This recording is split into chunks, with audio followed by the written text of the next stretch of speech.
Salut à toutes et à tous et bienvenue dans ce nouveau tutoriel Photoshop.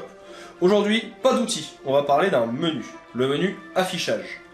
Pourquoi? Parce que je trouve qu'il est souvent délaissé ce petit menu affichage dans Photoshop et pourtant il vous permet de gagner énormément de temps. Il y a plein de petites options qu'on a tendance à méconnaître et qui sont indispensables.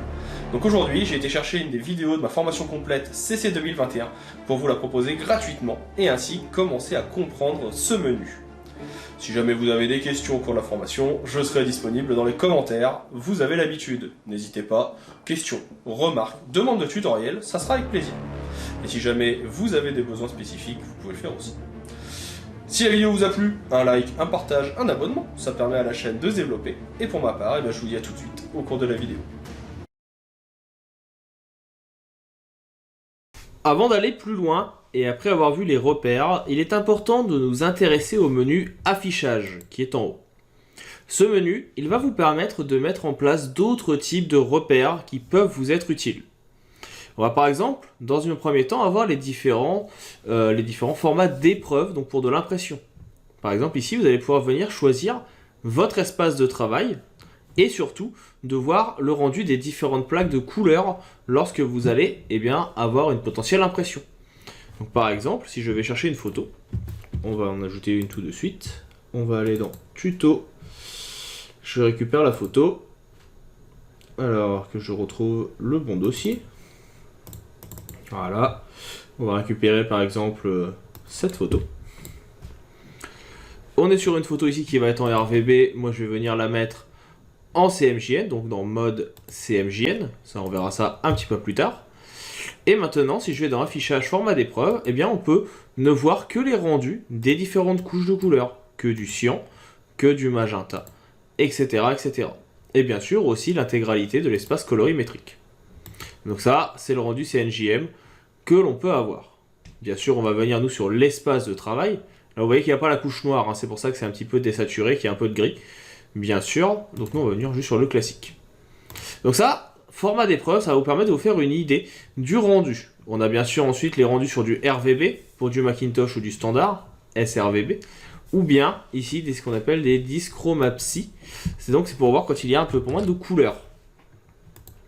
Vous allez ensuite avoir donc la possibilité de passer en couleur d'épreuve, directement avec le CTRL Y, suivant bien sûr le rendu que vous avez défini en amont dans le format d'épreuve. Donc là, c'était celui-ci. On va juste venir l'enlever. Nous, on est sur un format normalement classique qui va être donc espace de travail. Donc là, ça permet de pouvoir passer de l'espace de travail classique à une visibilité définie. On peut rendre visibles les couleurs non imprimantes ou non imprimables et définir la forme de nos pixels. Ça, c'est des techniques qui sont un petit peu poussées, qui vont être pour l'impression. Ce genre de choses, en général, quand vous débutez, vous n'avez pas l'utilité. Sachez juste que ça se trouve à cet endroit. Si un jour vous en avez besoin, vous saurez que c'est ici. Pareil pour la correction des formats et des options d'aperçu en 32 bits. Vous avez ensuite des options de zoom qui apparaissent. Le zoom avant, le zoom arrière, équivalent au CTRL+, CTRL-, ou, comme vous le verrez dans le paramétrage des préférences, avec la molette. Taille écran, qui permet de venir importer, ou plutôt zoomer sur votre photo pour qu'elle fasse la taille de l'écran.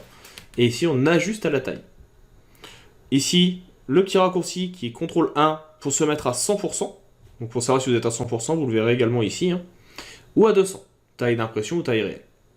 Enfin, on a ici la possibilité de faire une petite symétrie pour inverser l'affichage. C'est très utile ça en dessin pour voir si la composition fonctionne ou non ou s'il y a des défauts. La partie motif, je ne passe pas dessus pour l'instant. On reverra ça un petit peu plus tard. Les modes d'affichage, donc là on est sur le mode normal, mais vous avez aussi plein écran avec menu ou plein écran sans menu. Et le raccourci, ici, pour venir mettre ça en place, alors là ça vous a coupé parce que j'ai un très grand écran, c'est tout simplement ici de venir à cet endroit. Donc là vous pouvez venir soit en plein écran, soit annuler. Et sinon vous revenez dans le mode d'affichage standard. Donc là, mode d'affichage, et ici il revient à la normale. On a ensuite les extras. CTRL H pour les afficher, et voici les différents extras. Les contours du calque, personnellement je les laisse toujours. Les contours de sélection si vous en avez, ou les tracés. La possibilité de faire apparaître la grille, ça on reverra ça dans la partie dessin.